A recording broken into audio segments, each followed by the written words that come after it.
इससे पहले क्या था कि हम जब भी क्लासेस के बारे में सोचते थे, पेरेंट क्लास के बारे में सोचते थे, तो हम प्रोटोटाइप यूज करते थे कि किसी ऑब्जेक्ट के प्रोटोटाइप में कोई चीज ऐड कर दी। मैथ फंक्शन है, इसके कुछ प्रोग्राम मैं आगे चल करके इसको कंप्लीट करूंगा जब ये सारा, मैं प्रोग्राम्स भी दिखाऊंगा इसके जो इंटरव्यू में स्पेशली पूछे जाते हैं। तो कि लाइक कि मैथ है, मैथ फंक्शन है या मैथ एक क्लास है, तो अचानक से आपको पूछा गया कि ठीक है, मैथ मैथ में आपको कि मैथ ठीक है, मैथ मैथ लाइब्रेरी है जावास्क्रिप्ट की। तो इस लाइब्रेरी में कोई फंक्शन ऐसा नहीं है, मान लीजिए कि नेक्स्ट डेट नाम का कोई फंक्शन नहीं है। अब आपसे कहा गया कि भैया अगर आप चाहते हैं कि नेक्स्ट डेट देने पे, जो मैथ कह रहा हूँ, sorry date not math, date, कि डेट है या कैलेंडर है, उस पर आप जैसे नेक्स्ट डेट पास करिए तो अगला दिन बता दे। तो आपने कहा ऐसा कोई फंक्शन नहीं है।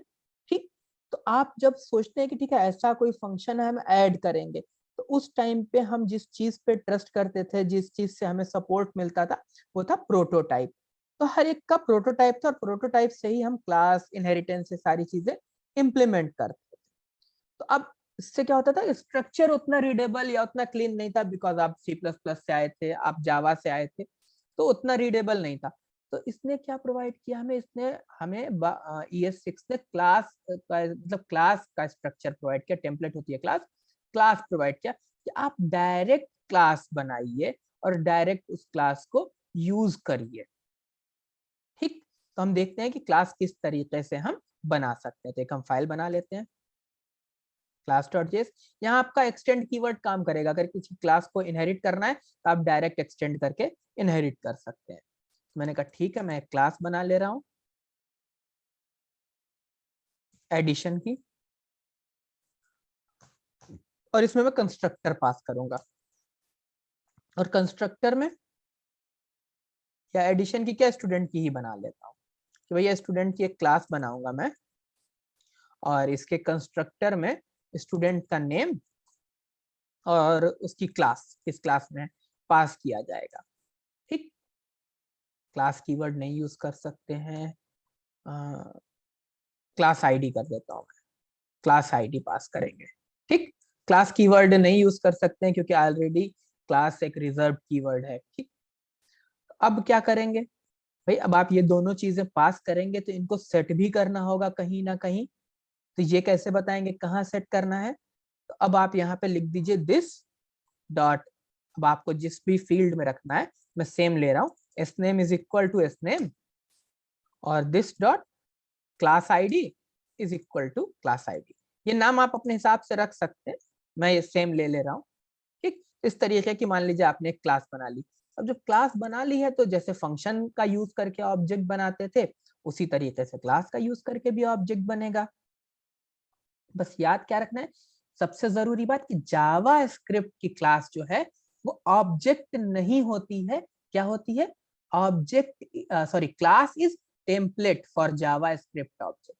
क्लास खुद ऑब्जेक्ट नहीं होती है, क्लास टेम्पलेट होती है। क्लास की हेल्प से आप ऑब्जेक्ट बनाते हैं, ये बात याद रखनी है। ठीक, तो मैं बना ले रहा हूँ const student1 is equal to new student.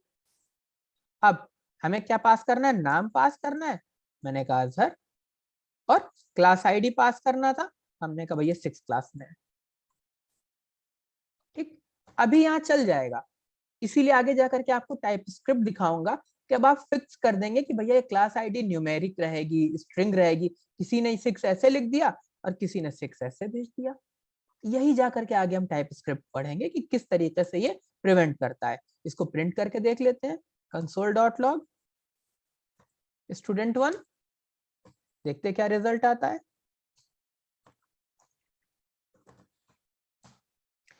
एक ऑब्जेक्ट बन गया है स्टूडेंट टाइप का, जिसके अंदर एस नेम है और क्लास है।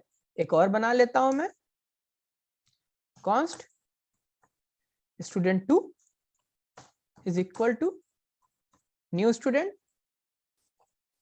नाम दे दिया मैंने आदित्य, और क्लास दे दी मैंने सेवेंथ। ठीक, प्रिंट कर लेता हूं इसको, student2 को, देखता हूं इसका रिजल्ट क्या आता है।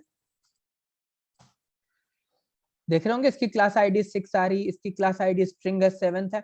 इन्हीं चीजों को प्रिवेंट करने के लिए आगे हम टाइप स्क्रिप्ट यूज करेंगे और दिखाएंगे। हो सकता है उस दिन मैं इसी एग्जांपल को ले लूंगा और यहीं से स्टार्ट कर देंगे। और वैसे भी हमने टाइप स्क्रिप्ट की कुछ क्लासेस ली भी हैं पहले। ठीक, तो ये क्लास बनाना, इस तरीके से क्लास को एक्सटेंड करना, ये सारे फीचर्स हमें ECMAScript 6 ने दिए हैं। तो हम और आगे चलते हैं और कुछ नए फीचर्स देखते हैं कि और क्या है।